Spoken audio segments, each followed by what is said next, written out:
Halo semuanya, dan selamat datang di Bedah Materi kita. Hari ini, kita bakal melakukan sesuatu yang luar biasa. Kita bakal mengambil sebuah naskah klasik yang sangat padat dan menerjemahkannya menjadi semacam kelas master taktis tentang fisika panahan. Judul materi kita, Anatomi Sebuah Busur Memecahkan Mekanika Panahan Kuno. Teks yang jadi sumber kita hari ini bukan sekedar catatan sejarah biasa ya. Ini adalah panduan teknis tingkat tinggi dari masa lalu yang membedah semuanya secara detail. Mulai dari ukuran mikroskopis di ujung busur, sampai perhitungan massa tali yang super presisi.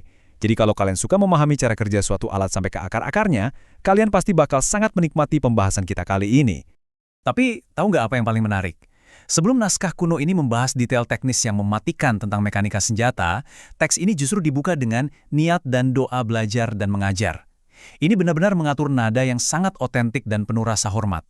Bayangkan, ada niat yang begitu mendalam untuk belajar, mengajar, dan mengambil manfaat dari ilmu, semata-mata demi mencari kebenaran hakiki. Ini seolah ngasih tahu kita bahwa mentransfer pengetahuan teknis, yang bisa dibilang sangat berbahaya ini, harus selalu dibingkai dengan niat yang lurus.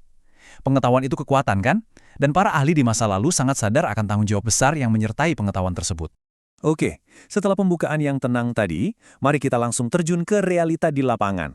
Pernah nggak sih kalian mikir, kenapa anak panah yang bentuknya sempurna, pas ditembakkan malah meliuk-liuk liar di udara? Atau kenapa busur yang kelihatan luar biasa kuat, tiba-tiba bisa patah terbelah dua gitu aja di tangan pemanahnya?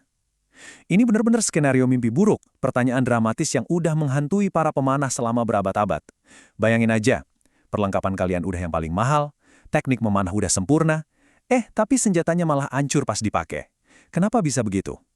Nah, disinilah teks kuno kita mulai membedah masalahnya secara klinis. Untuk menjawab mimpi buruk barusan, bab 15 dari naskah ini memaksa kita buat nge-zoom in, melihat lebih dekat anatomi mikro dari sebuah busur. Ada dua istilah kunci yang mutlak harus kita pahami di sini. Pertama, urwah.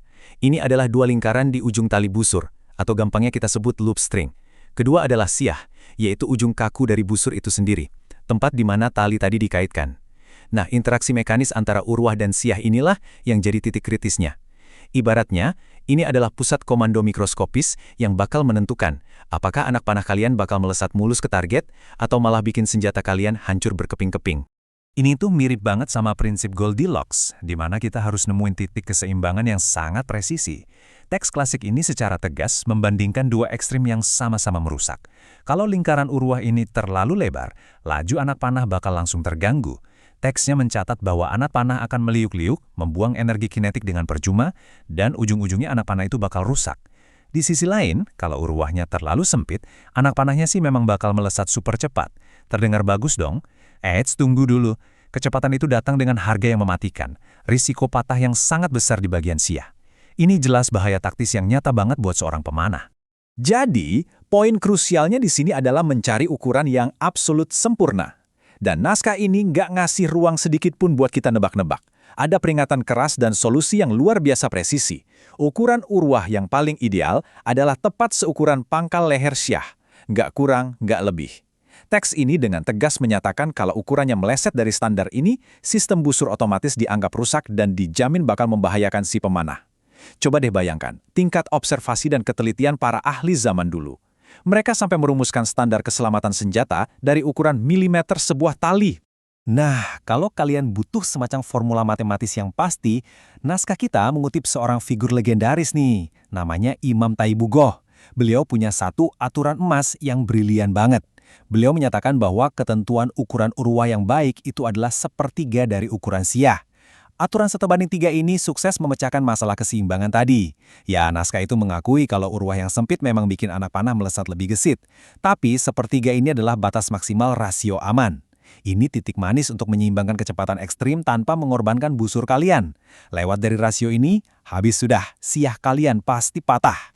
Oke, sekarang kita masuk ke bab 16, harmoni sebuah getaran, menyesuaikan massa dengan kekuatan. Kalau dari tadi kita bahas anatomi di tingkat mikro, sekarang saatnya kita melihat hukum fisika universal di tingkat makro.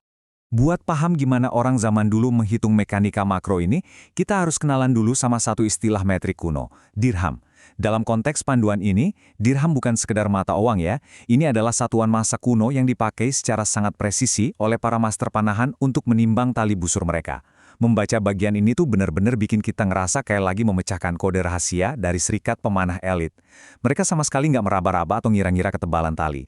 Mereka beneran nimbang tali mereka di atas neraca sampai ke angka yang paling detail sebelum berani memasangnya ke busur.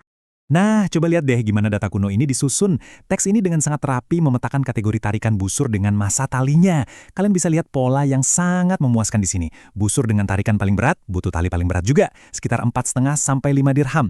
Terus skalanya menurun secara proporsional sampai ke busur yang sangat ringan, yang cuma butuh sekitar 1 sampai 1,5 dirham. Ini benar-benar jadi bukti ilmiah bahwa massa tali harus diskalakan secara sempurna dengan berat tarikan busur, supaya energinya bisa diredam dengan baik. Sangat terstruktur dan logis banget kan? Terus gimana kalau kita ngeyel? Gimana kalau kita ngerasa lebih pinter dari buku panduan ini dan ngabaikan rasio eksaknya? Kesimpulan dari naskah kuno ini tuh brutal banget dan tanpa kompromi. Mengabaikan rasio ini berarti kalian lagi memegang senjata rusak. Bukan senjata yang kurang optimal atau butuh sedikit perbaikan ya, tapi mutlak rusak. Dan teks ini menegaskan kalau ini bukan cuma opini satu orang aja, tapi ini udah jadi kesepakatan bulat seluruh pemanah ahli di masanya. Harmoni antara kekuatan tarikan dan massa tali ini adalah hukum fisika kuno yang nggak bisa ditawar-tawar lagi.